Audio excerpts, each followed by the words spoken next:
शिवसेना एकनाथ शिंदे पक्षाचे सचिव आदरणीय भाऊसाहेब चौधरी साहेब आपल्यासोबत जोडले. साहेब, फायनल मध्ये आपलं स्वागत असेल. नाशिक जिल्हा नव्हे तर महाराष्ट्रामध्ये सर्वात मोठा पक्ष आणि गौरव यश जे शिवसेना पक्षानं संपादन केलं, यामागचं संपूर्ण नियोजन कसं होतं? आपल्याला माहिती आहे की मागच्या काही वर्षापासून माननीय एकनाथजी शिंदे साहेब शिवसेना पक्षाचे मुख्य नेते आणि महाराष्ट्र राज्याचे उपमुख्यमंत्री नगर विकास मंत्री आदरणीय एकनाथजी शिंदे साहेब यांच्या नेतृत्वाखाली संपूर्ण महाराष्ट्र ज्या नगर परिषद नगरपंचायतच्या निवडणुका झाल्या त्या निवडणुकीच्या अनुषंगाने जवळजवळ 65 ठिकाणी शिवसेनेचे नगराध्यक्ष निवडून आले आणि काही ठिकाणी थोड्या फरकाने म्हणजे जो विधानसभेला जो निकाल लागला होता सगळ्यात जास्त स्ट्राईक रेट शिवसेनेचा होता. ह्या वेळेस नगर परिषद नगरपंचायतीच्या निवडणुकीमध्ये सगळ्यात चांगला स्ट्राईक रेट हा शिवसेनेचा एकनाथ शिंदे साहेब यांच्या नेतृत्वाखाली राहिलेला आहे. आणि खास करून आज या पिंपळगाव बसवंतमध्ये जेवढे उमेदवार उभे केले होते 10ची 10 उमेदवार म्हणजे 100% निकाल हा संपूर्ण महाराष्ट्रामध्ये एकमेव नगर परिषद असेल की ज्या ठिकाणी पक्षाचा निकाल हा 100% निकाल लागलेला आहे. म्हणून ह्या सर्व जे नगरसेवक नवनिर्वाचित नगरसेवक आहेत त्या सगळ्यांचं शुभेच्छा देण्यासाठी अभिनंदन करण्यासाठी मी या ठिकाणी आलो होतो. आता ह्या सर्व जे 10 आमचे नगरसेवक या ठिकाणी निवडून आले यांची सर्वांची जबाबदारी आहे की हे शहर पहिली नगर परिषद आहे, पहिल्यांदा नगर परिषद निवडून जात आहेत.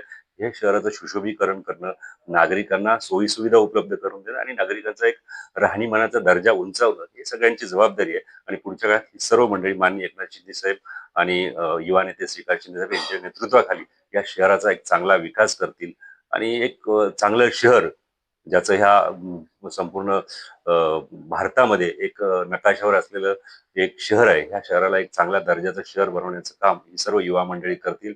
हे सगळे उमेदवार जे आहे काही नौके उमेदवार होते पण एक बलाढ्य आणि धनाढ्य शक्तिवादी साध्या शिवसैनिकांनी ह्या विजय खेचवला. म्हणजे ह्या विजयाला फार महत्व आहे. श्रीकांत शिंदे साहेब यांनी स्वतः फोन करून त्यांना त्या सर्वांची विचारपूस केली आणि त्या सर्वांना शुभेच्छा दिल्या. पुढच्या काही दिवसामध्ये या सर्वांची माननीय मुख्य नेते एकनाथजी शिंदे साहेब असे श्रीकांत शिंदे साहेब यांच्या समवेत भेट होईल आणि या शहराचा DPR बनवून हे शहर कसं चांगलं बनवता येईल, ह्या शहरामध्ये भूमिगत गटारं असतील, या शहराचा विकास करण्यासाठी ज्या ज्या सुविधा लागणारे गार्डन्स असतील, खेळाची मैदानं असतील, या सर्व करण्यासाठी ही लोक ही जे काही नगरसेवक मंडळ ही सगळं त्या ठिकाणी काम करतील आणि त्यांना पाठबळ देण्याचं काम हे पक्षाकडनं होईल. अगदी चौधरी साहेब, जनतेच्या मनातला सूर आणि जनतेच्या मनातला प्रश्न आहे की आदरणीय श्रीकांत शिंदे साहेब आपल्याकडे येऊन गेले निवडणूक लागण्याच्या अगोदर आणि त्या प्रक्रियेत त्यांची जी सभा झाली त्यानंतर फार मोठा फरक देखील पडला. पिंपळाव नगरी लोकसंख्येचा टप्पा मोठ्या प्रमाणात गाठत चाललेली देखील आहे आणि आता खऱ्या अर्थाने हा प्रश्न आहे की विकासाचं सर्वात मोठं विजन काय असेल? नाही, पहिलं तर मी आपल्याला सांगितलं की हे शहर आहे, पहिल्यांदा ह्या शहरामध्ये पहिली ग्रामपंचायत झाल्यानंतर पहिल्यांदा नगर परिषदेची निवडणूक झाली. निवडणूक झाल्यानंतर ग्रामपंचायतीच्या ज्या सोयीसुविधा असतात त्या सुविधेमध्ये काही लिमिटेशन्स असतात. ग्रामपंचायतीला खर्च करण्यासाठी फार मर्यादा असतात. पण जेव्हा नगर परिषद नगरपंचायत होते तेव्हा नगर विकासच्या माध्यमातून त्या शहराचा एक पहिला आराखडा बनवला जातो, DPR बनवला जातो आणि त्या शहरातील नागरिकांना कशा प्रकारे सुविधा देण्यात येईल याचा एक DPR बनला का त्या DPR नुसार संपूर्ण शहराचं त्या ठिकाणी काम होतं. शहरामध्ये बगीचे लागतात, शहरामध्ये खेळाची मैदाने लागतात, भूमिगत गटारं लागतात, पार्किंग व्यवस्था लागते. ह्या ज्या मोठ्या शहरामध्ये ज्या काही सोयी सुविधा लागतात त्या सगळ्या सोयी सुविधा या DPR बनवल्यानंतर ह्या शहरासाठी दिल्या जातात.